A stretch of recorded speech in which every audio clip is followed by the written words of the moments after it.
Olá, meus caros alunos, sejam todos bem-vindos aí a mais uma das nossas correções comentadas. Nós temos aqui um exercício da Unesp que foi adaptado pelo Poliedro, na apostila Poliedro, para mais alguns itens. Ele criou o item 2, 3 e 4 aqui, tá bom?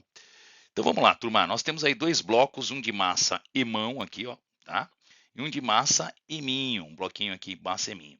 Mantidos em repouso, tá? Ainda está em equilíbrio, por um fio A que está preso aqui à parede, tá? Nós temos aqui um fio A preso à parede. Muito bem. E ligado entre si por um outro fio B leve, inextensível, que passa por uma rodana e massa desprezível, tá? E estão dispostos conforme a figura. Então, nós temos um outro fio que passa aqui pela rodana com massa desprezível. Muito bem. O bloco emão, ele está apoiado sobre uma superfície plana e horizontal.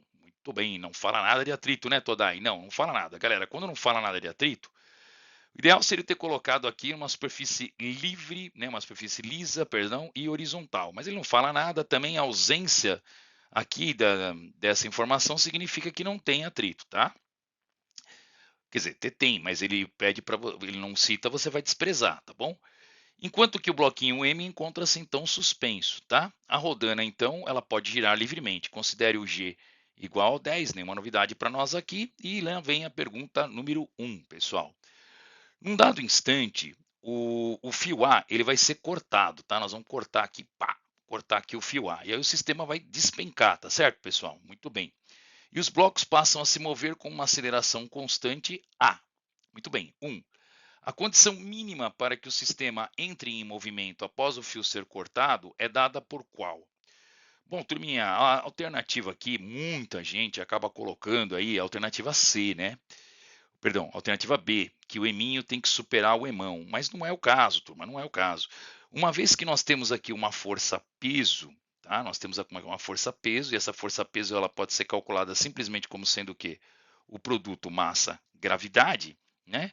Já vai provocar uma aceleração. Tendo em vista que o atrito é desprezível, pessoal, nós podemos dizer que qualquer massa que eminho venha a ter, ele já faz com que o sistema acelere. Portanto, turma, mesmo que o emão seja zero, né, nós vamos ter o movimento acelerado. Eu vou provar isso para você. Vamos lá. Bom, então eu fico aí com a alternativa 1, né, pessoal? Com a alternativa aí D, desculpa, com a alternativa 1 não, com a alternativa D, vou adicioná-la aqui, D, qualquer massa que seja diferente de zero. O eminho tem que ser diferente de zero, aí, que é a letra D, né, de dado. Então vamos lá, turma, aplicando aí a lei de Newton, né? Então no sistema nós teremos que a força resultante, que é o próprio peso, que era a única força resultante que vai puxar ele para baixo, é igual à massa do conjunto, a massa total, vezes a aceleração, tá? Princípio fundamental da dinâmica para você ter aceleração. Lembra? Força resultante, segundo a lei de Newton, é igual a massa vezes a aceleração. Então mg é igual a m mais eminho mais emão sobre a. Isolando o a, né, turma? Como é que eu isolo o A? Eu passo todo esse carinha aqui dividindo. E aí, vamos supor que o emão seja zero, turma, tá? Se o emão for zero, ele não tem massa nenhuma aqui, que é a condição do emão nem existir, o que vai acontecer? Eu vou cortar o eminho com o eminho, a aceleração é a queda livre, ela é a própria aceleração da gravidade, tá certo? Tá? Isso significa, então, turma, que basta o eminho existir, né, qualquer valor de eminho que eu tenha aqui, que eu vou ter uma aceleração independente do valor de emão, tá bom? Então ele não depende do emão aí. Toma bastante cuidado aí, pessoal, uma pegadinha aí da Unesp, tá legal? Muito bem. Vamos agora aí para o item 2, né, Todai? Vamos lá. Item 2 ele diz o seguinte, que existe uma tensão T0 no fio B, tá? Então aqui, ó, ele fala que existe aqui uma tensão, né, turma? Uma tensãozinha aqui que ele chama de tensão T0 no fio B, né? Que praticamente é o quê? Que é igual ao próprio peso do eminho, né? Tá certo? Muito bem. Antes do corte em A ser efetuado, né, pessoal? Então, vamos lá. Qual que é o valor dela? Então, como eu falei para vocês, né? Olhando aqui no item 2, nós temos aqui, né, pessoal, as duas tensões da corda, né? Olhando aqui para o bloco eminho, então o emão tem aqui, o emão está aqui. O eminho está com peso igual ao o T0, né? Que ele chama de T0 aqui. E a gente pode dizer então que o T0, turma, ele vai ser exatamente esse tal de telinha aqui que a gente colocou aqui, tá? Então ele vai ser a própria tensão do cabo. Então, como tensão é igual ao peso, que ele está em equilíbrio, né? O peso é igual ao quê, Todai? Massa vezes gravidade, tá? A massa do bloco Eminho, ele fala que se eminho for igual a 0,8 quilos, então ele fornece essa informação aqui.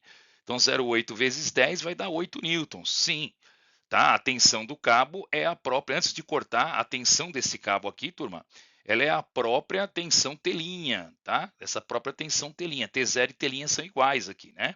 E o telinha corresponde ao próprio peso da massa eminho, tá bom? Muito bem.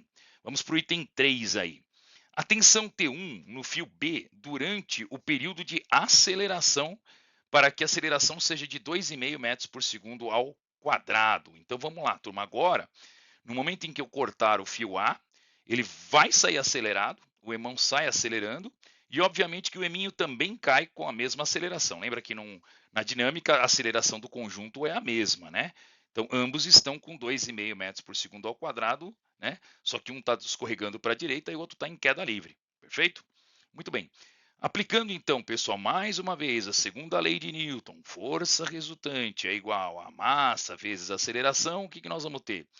Força que impulsiona para baixo é o peso, né, turma? Ó, é esse peso de 8 newtons que está puxando ele para baixo. Então, 8 menos o T1, que a gente não sabe quanto é ainda, tá?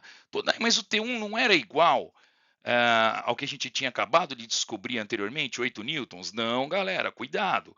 Tá? Uma coisa é a tensão quando o corpo está em equilíbrio, quando ele está paradinho, repouso. A outra tensão que vai aparecer no cabo é quando ele está em aceleração. Em regime de aceleração, a tensão muda, tá bom, turma? Ela vai ser diferente, ela cai um pouquinho, tá bom? Então vamos lá, vamos ver quanto que é o valor de T1. Então, 8 menos o T1, que é o novo valor de tensão, segundo Newton é igual à massa do bloco vezes a aceleração. A massa do bloco é de quanto? 0,8, né, pessoal? Tá bom? A gente já sabe que ele deu aqui, né? 0,8 vezes a aceleração que ele também deu, 2,5, tá? Então, fazendo a continha aqui, né, pessoal? 0,8 vezes 2,5 vai dar 2, tá certo? Então, nós vamos ter aqui, pessoal, o T' igual a 8 menos 2, 6, tá bom? Então, essa tensão aqui agora ela cai para 6 newtons, tá bom? Maravilha. Veja que não é a mesma, né? Então, toda a tensão num cabo, quando o sistema está parado é um e quando ele está acelerado é outro? Exatamente. Quando ele está acelerado, a tensão do cabo é diferente, tá bom?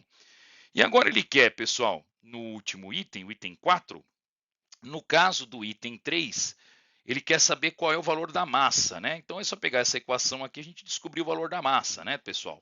Bom, a gente sabe que a tensão T1 ela é igual ao quê, turma? É igual a massa vezes a aceleração, tá? Como a gente já tem o valor da tensão, né? Da tensão que foi calculado aqui, né? Que é 6 newtons. Então 6 é igual a M2,5, passa aqui o 2,5 dividindo, né, pessoal? Então nós vamos ter que a massa ela é de 2,4 quilogramas aí, tá bom? Isso aí, turma. Espero que você tenha entendido. Qualquer dúvida, deixa aí no seu comentário. Exercício tranquilo aí, tá? E qualquer coisa, não deixe de perguntar.